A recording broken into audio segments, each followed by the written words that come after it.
ઓહો બહુ વલ્લભાધીશ સુબોધની જેનું પાન વલ્લભ કરાવે તો થાય, અને સ્પર્શ કરવો આપણા બસની વાત નથી.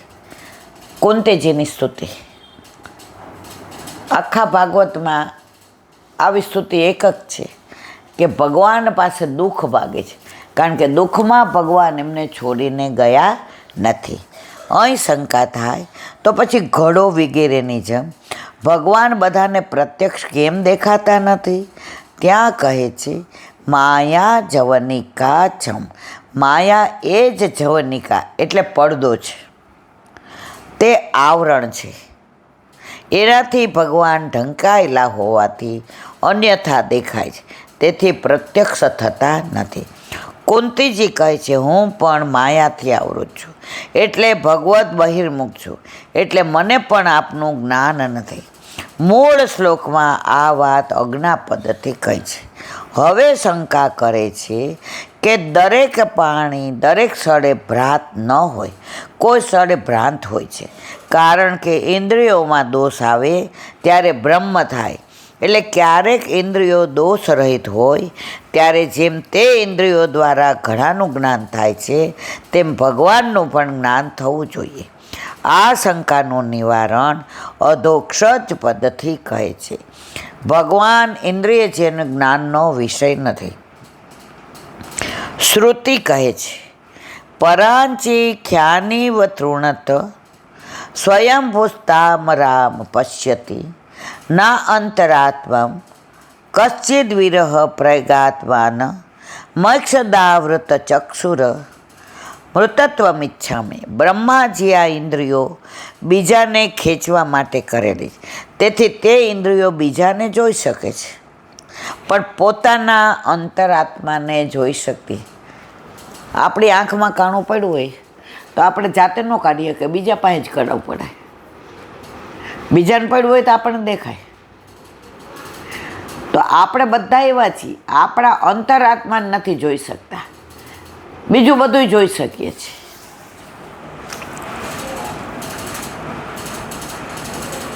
કોઈ ધીર પુરુષ મોક્ષની ઈચ્છા રાખતો હોય તે પોતાના નેત્રને પાછા વાળે છે, ત્યારે તે આત્માને જોવે છે. માટે ભગવાન તો દરેક વસ્તુના સ્વરૂપભૂત છે, તો પણ ઇન્દ્રિયોની પ્રત્યક્ષતા નથી.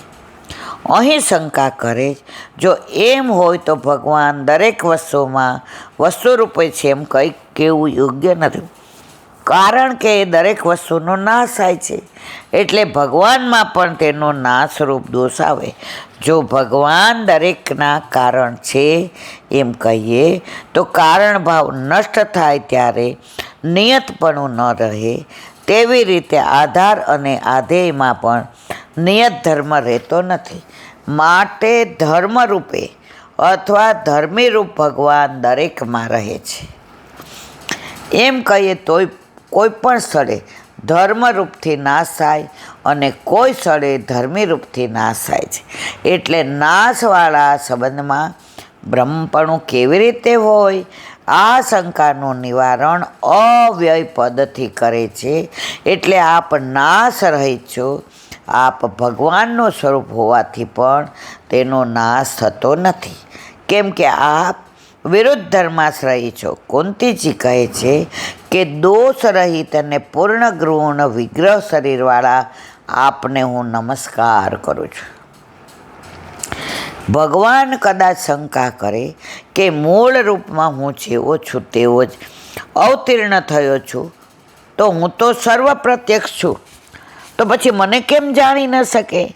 જેમ હું સ્વપ્રકાશ છું તેમ મારા ધર્મ પણ સ્વપ્રકાશિત છે, તો મારા ધર્મરૂપનું અને ધર્મી રૂપનું અવતાર દશામાં જ્ઞાન કેમ ન થાય? ત્યાં કહે છે મૂઢ દશા ન લક્ષ્યતે. મૂઢ દ્રષ્ટિથી આપ જાણી શકાતા નથી, આપના પ્રત્યક્ષ દર્શન થતા નથી.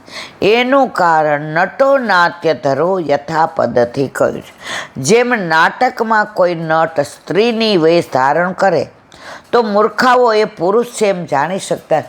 પહેલાં જે બધી લીલાઓ થતી, અત્યારે ઢાઢી લીલામાં બધા વ્રજવાસી છોકરાઓ જ રાધા અને કૃષ્ણને બનતા હોય છે. તો જેને ખબર ન હોય તો એમ જ માની લે કે ખરેખર આ સ્ત્રી જ છે. તો પ્રભુ પણ દરેકમાં છે, પ્રત્યક્ષ દર્શન આપે જ, પણ આપણી દ્રષ્ટિ એવી નથી, મૂઢ છીએ કે આપણને એના દર્શન થતા નથી. તેમ આપ પણ મનુષ્ય રૂપ વેશ ધારણ કરો તો મૂર્ખાઓ એ પુરુષ છે એમ જાણી શકતા નથી.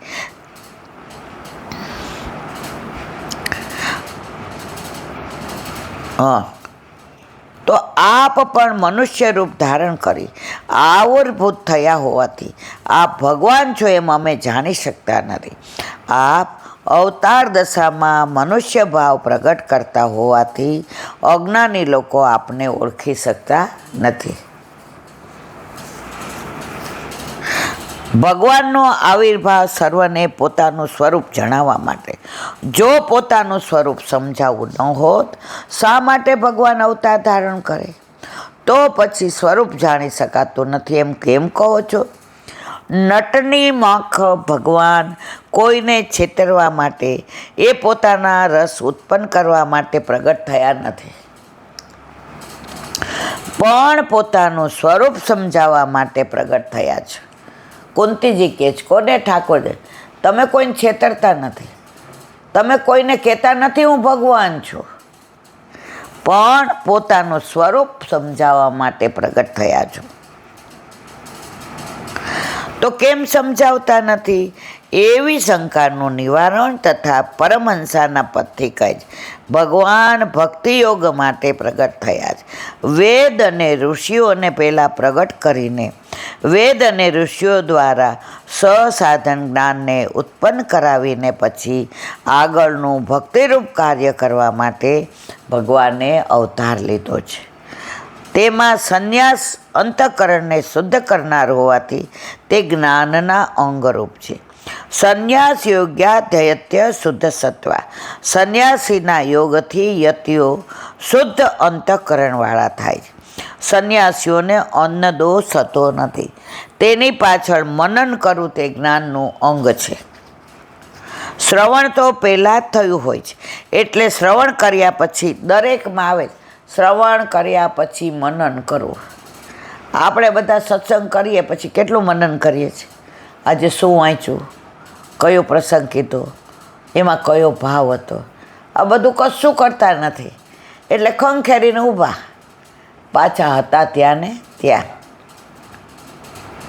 જે જ કહેતા. આપણે કથામાં બેસીએ છીએ ત્યાં સુધી ફલિત ન થાય, કથા જ્યારે આપણામાં બેસશે ત્યારે કથા ફલિત થશે. જે ભાગ્યે જ કોઈનામાં બેસે, બાકી બધાય ખંખેરીને જ ઊભા થાય કે ક્યાંક પાછી આવી ન જાય.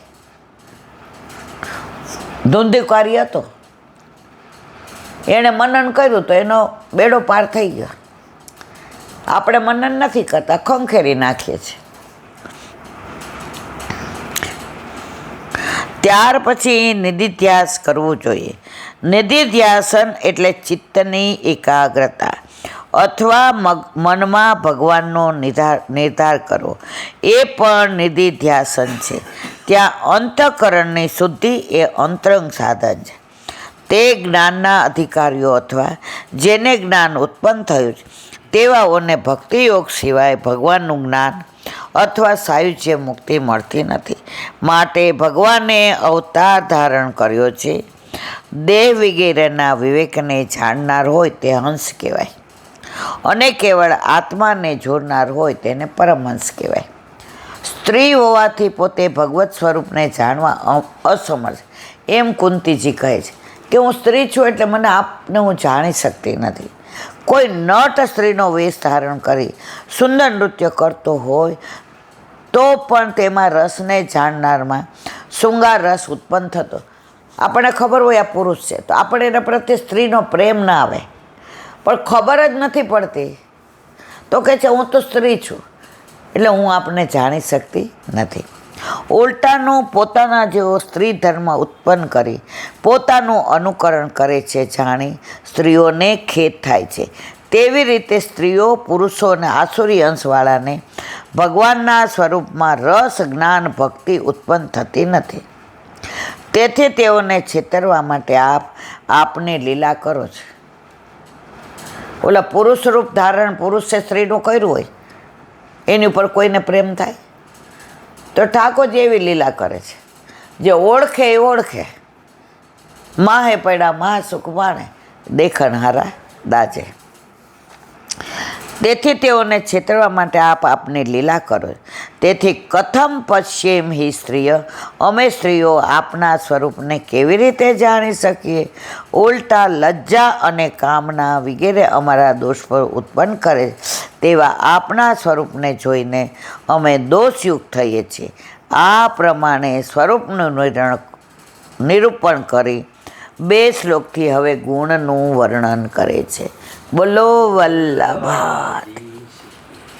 શ્રીમદ ભાગવત અને મારા ગુરુ ગુરુદેવને प्रणाम करूँ છું. ચંદ્ર સરોવર पे सूरदास जी के द्वार पे मेरा दंडवत प्रणाम. સુરભી कुंड पे परमानंदास जी के द्वार पे मेरा दंडवत प्रणाम. જમના जमुनावता पे संकर्षण कुंड पे कुंभनदास जी के द्वार पे मेरा दंडवत प्रणाम. બીજ विष्णु कुंड पे कृष्णदास जी के द्वार पे मेरा दंडवत प्रणाम. કદમ खंडी पे गोविंद स्वामी के द्वार पे मेरा दंडवत प्रणाम. અપ્સરા कुंड કુંડ पे चित्त स्वामी के द्वार पे मेरा दंडवत प्रणाम. માનસી ગંગા पे नंदराज जी के द्वार पे मेरा दंडवत प्रणाम. रुद्र कुंड पे छत्रपुरदास जी के द्वार पे मेरा दंडवत प्रणाम. વ્રજ વિલાસ વ્રજની ગોપિકાઓને મારા દંડવત. હે વલ્લભ, સવારથી અત્યાર સુધી સેવા સ્મરણ સત્સંગ જે પણ તે કરાવ્યું તે તારા ચરણારવિંદમાં સમર્પણ કરું છું. ભૂલ અપરાધ થઈ હોય તો ક્ષમા કરજો. બોલો વલ્લભાધીશ કી જય. દ્રઢ એના ચરણ કેરો ભરોસો દ્રઢઈના ચરણ કેરો. શ્રી વલ્લભનક ચંદ્ર છટાદિન સબ જુગ માય અંધેરો ભરોસો દ્રઢઈના ચરણ કેરો. સાધન ઓર નહીં આ કલીને જાસોય નિવેરો. સુર કા કહે દ્વિવિધ આંધરો વિના મોલ કો ચેરો ભરોસો દ્રઢઈના ચરણ દ્રઢઈના ચરણ દ્રઢઈના ચરણ કેરો. શ્રી વલ્લભાધીશ કી જય. આજનો આ સત્સંગ મારા વલ્લભના ચરણારવિંદમાં સમર્પણ કરું છું. ભૂલ અપરાધ થયો હોય તો ક્ષમા કરજો. આ મારા વલ્લભની વાણી અને ભૂલો હોય મારી. બોલો વલ્લભાધીશ કી જય. બધાય વૈષ્ણવને જાજા કરીને જય શ્રી કૃષ્ણ.